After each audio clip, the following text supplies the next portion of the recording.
mic and you can ask, or else uh, you can type your query in the chat box also. No problem, no issue.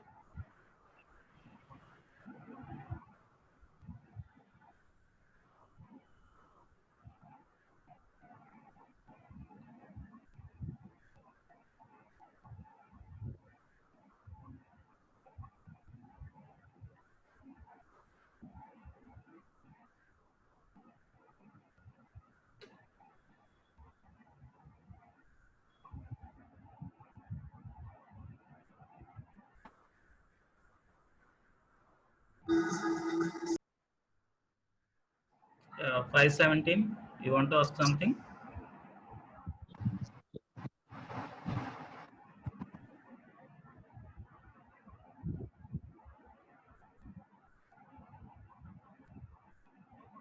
Okay. If you don't ask, then I will ask you. Uh, okay, what is regular expression? Can anybody tell what is regular expression?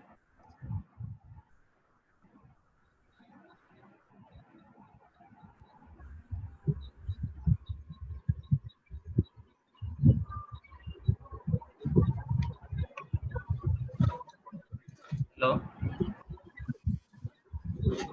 Sequence of characters.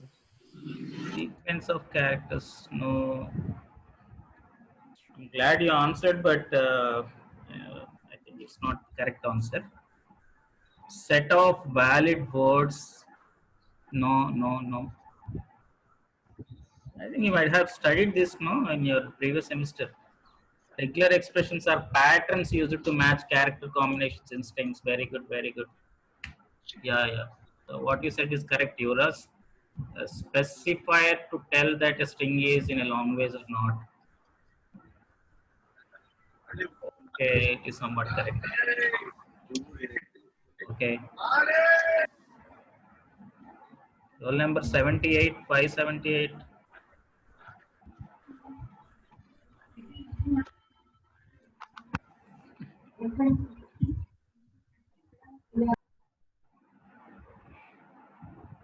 Okay, what is DFA? Tell me the link between regular expressions and DFAs. In what way they are, I mean, related?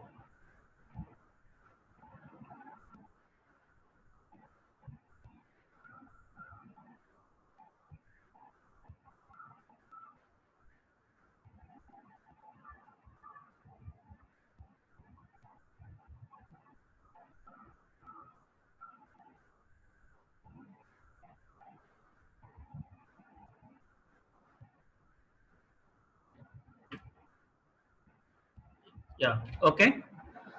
So we'll continue with this regular expressions. Okay. So the important thing that you need to observe here is that so there should be some way to specify the tokens in our programming languages. Okay. And there should be some way to identify them or recognize them. Okay. So that is where the your theory of computation concepts will comes into picture. Okay. Right. So what we are doing here is we are trying to specify our language constructs by means of regular expressions, and we are going to recognize them or we are going to identify them by using the DFS or deterministic finite state machines. So if you recall this, for every RE, for every regular expression, okay, for every regular expression, there exists a DFA, deterministic finite state machine, or in general we can say there exists a FSM, finite state machine, okay. There exists a finite state machine to recognize the languages denoted by the regular expression, okay. So actually this, there is no straight way of converting regular expressions into DFA, but what you have learned in your previous semester is something like this: RE RE can be easily converted into epsilon NFA, epsilon NFA, and these epsilon NFAs can be easily converted into, they can be easily translated into NFA without epsilon moves. Okay, that means NFAs. Okay, and there is an equivalence between NFA to DFA. That means for every NFA there exists a DFA. Okay, which uniquely identifies the language. I mean the languages recognized by NFA. Okay, right? So now you can say this is circular now. Okay, for every regular expression there exists an epsilon NFA. For every epsilon NFA there exists an NFA without epsilon moves. For every NFA without epsilon moves there exists a DFA. Okay, which recognizes the same language defined by the regular expression. Okay, hence we can say for every regular expression there exists a DFA. Okay, there exists a DFA. That means now we'll specify our patterns by means of regular expressions. Okay, so whenever you are able to specify your patterns with regular expressions, then there exists a machine called DFA which will recognize those patterns. Okay, so REs will act as pattern specifiers, pattern specifiers,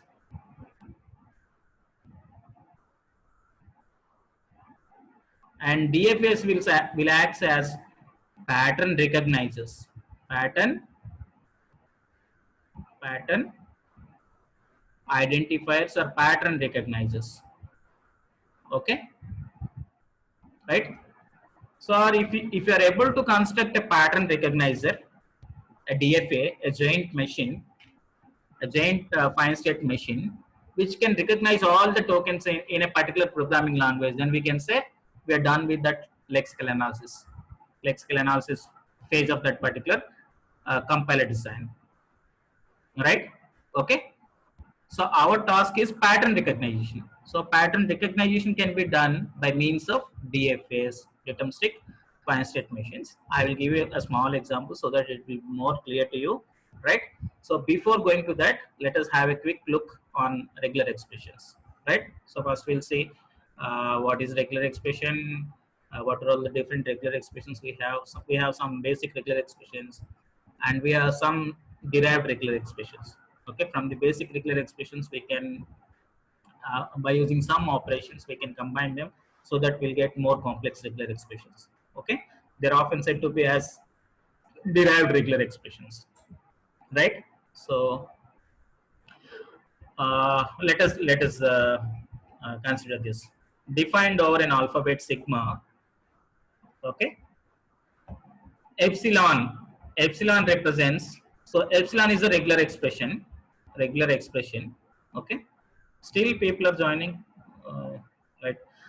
Okay, epsilon represents, okay, a singleton set which consisting of a null string. Epsilon represents null string. Okay, the sign containing empty string or null string. Okay, so what I mean to say here is epsilon is a regular expression, okay, used to denote a set. Okay, generally regular expressions are they are defined like this. Regular expressions or the shorthand notations. Okay, shorthand notations used to describe a regular language or used to denote a regular language. For example, let me give you this 0 star. 0 star is the regular expression, okay, which is used to denote this regular set epsilon 0, 0, 2 zeros, 3 zeros, so on up to infinite number of zeros. Okay, so this is what we call regular language, RL. Okay, so if you recall that famous Chomsky hierarchy, there are 4 types of languages: regular languages, context-free languages, context-sensitive languages, recursively enumerable languages. Okay, so type 4 language, I mean type 3 language is the recursive language. Recursive, I mean, sorry, regular language. Okay, So like regular language, or sometimes we'll call it as regular set also, regular set. Okay, so regular sets usually they follows a particular pattern. What is the pattern here? Zero or more repetitions of zero. Okay, that is a pattern that we are that all the strings of this particular set are following. Okay, so what I mean to say here is zero star is the shorthand notation, shorthand shn shorthand notation to describe this particular regular set, this particular regular set. Okay, similarly, now you can see here epsilon is a regular expression which represents a single set consisting of null string. Okay, and coming to this, if a is a symbol, if a is a symbol in this alphabet, then a is a regular expression denoting a regular set which consisting of only a single a. Okay, the set containing the string a, right? Then if R and S are regular expressions denoting the languages L of R and L of S, then R vertical pipe symbol, S R symbol, usually we'll call this as vertical pipe as R symbol. R or S is a regular expression denoting the language of R union language of S. Okay, R is a regular expression and S is another regular expression. Regular expression R denotes a language called L of R and S denotes a language called L of S. Okay, then if you use this regular expression R vertical or S, then this regular expression denotes L of R union L of S, L of R union L of S. These are derived regular expressions, derived regular expressions, right? R followed by S. Okay, just juxtapose it. Okay, so this is what we call concatenation. Generally, we use this dot operator in between R and S. Okay, then this particular regular expression denoting the language of R and the language of S. Okay, R star is a regular expression denoting LR star. Similarly, R is a regular expression denoting L of R, L of R. Okay, these are all the primitive things. I think you might have already studied this, but while implementing lexical analysis, you need to know all this theory. That is the reason why I'm repeating it again. Okay. So left associative precedence, then concatenation. These are the associative rules, right? Okay. Then next comes the regular definitions. Regular definitions. Okay. So far we have seen regular expressions. Okay.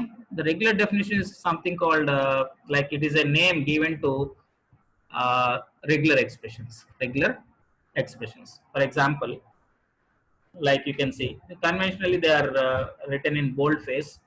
Okay, boldface letters, as you can see here. I mean, you can distinguish the these these three, I mean these two letter. Okay, so A is a regular expression which recognizes a single set with capital A. Okay, so this is what we call regular definition. Regular definition is the name given to a set of regular expressions. Okay, so here we have a set of regular expressions A, R, B, R, C, R, so on up to Z, followed by small a for R, small b, so on up to small z, small z. Okay, for all these regular expressions, for all these sets, we are giving a common name. So what is that common name? Letter. Okay, so here letter is said to be a regular definition. Regular definition, like there is a regular definition called digit. Okay, digit is the regular definition which denotes regular expression 0 or 1 or so on up to 9. Any digit, any digit. Okay. Similarly, ID. ID is a regular definition which denotes A regular expression called letter followed by letter or digit, zero or more repetitions of letter or digit followed by delimiter. Okay, right? So what I mean to say here is regular definitions are nothing but the names given to a set of regular expressions, right? Yeah, these are some of the notational shorthands. Okay, so like R plus denotes what? Positive closure. R plus denotes R followed by R star. Okay, one or more repetition. No, positive means one or more repetition. At least one repetition should be there. One repetition of R should be there, right? So that is the reason why R followed by R star. R star means zero or more repetitions. Okay, there is a chance of getting the epsilon, even though if the R star is epsilon, we'll be having one instance of R. Okay, so that means it denotes R plus. Okay. Next, this one is the, I mean the optional shorthand. I mean zero or one instance. Okay, R followed by question mark. Okay, whenever you use this meta symbol R followed by question mark, it denotes one or none. Okay, one repetition or none. No repetition of that, its preceding symbol. One repetition of R is R, zero repetitions, that means epsilon. Okay, one or none, right? And in generally in regular definitions we'll use this character class. Okay, so character class is used to denote the range generally. Okay, so as you can see here, usually the character class is enclosed in square brackets. Okay, so as you can see here, we'll be having something called A to Z within the square brackets. Okay, A hyphen Z. Okay, this denotes either A or B or C or any lowercase letter, we can say any lowercase valid English alphabet is denoted by this particular regular definition of character class A to Z within enclosed in square brackets. Okay, next, so we'll see some more shorthand notations. Okay,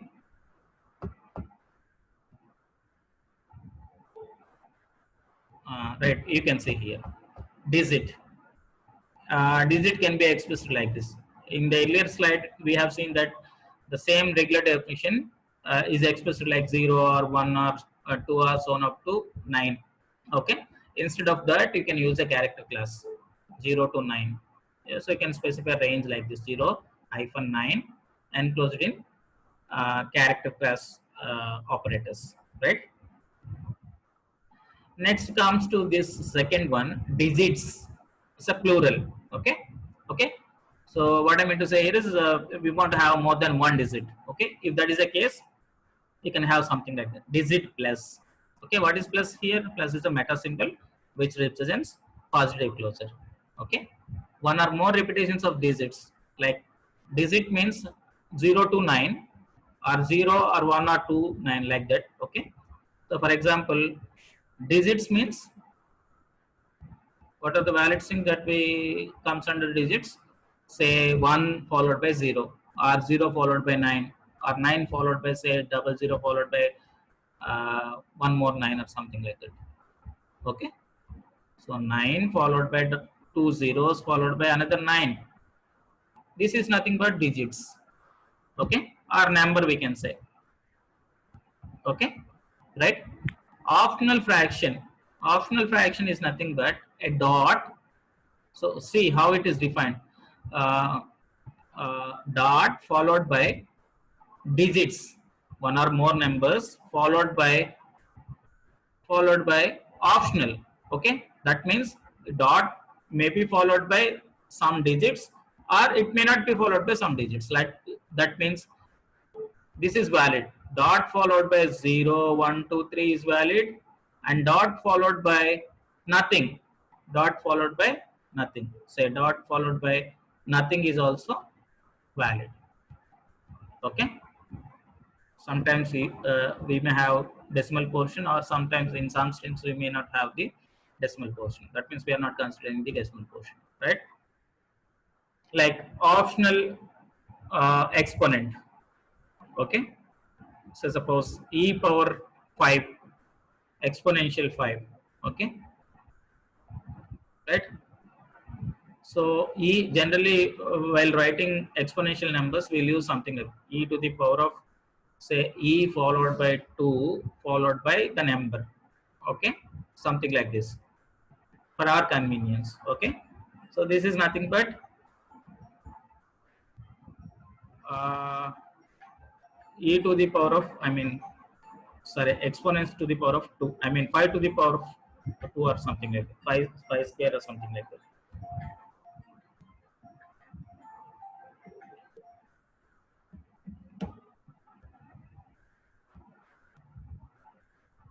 Yes, somebody is calling. 1 minute, let me see the chat box.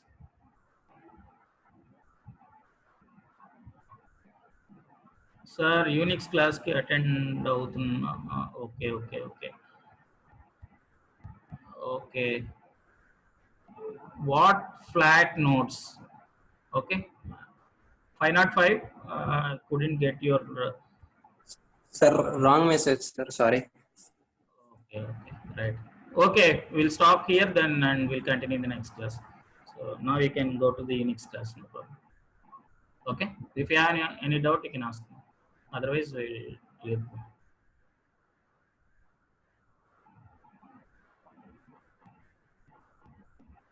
Hello.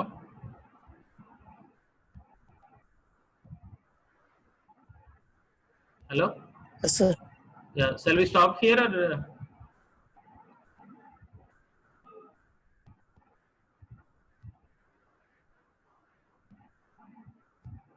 Who is 22? Siddhartha. Hello. Yeah, we will accept. We will accept your request. No problem.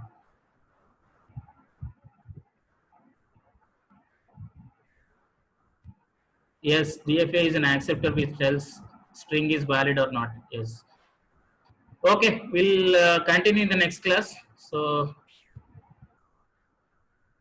bye for now, and we'll meet again in tomorrow's class. Thank you.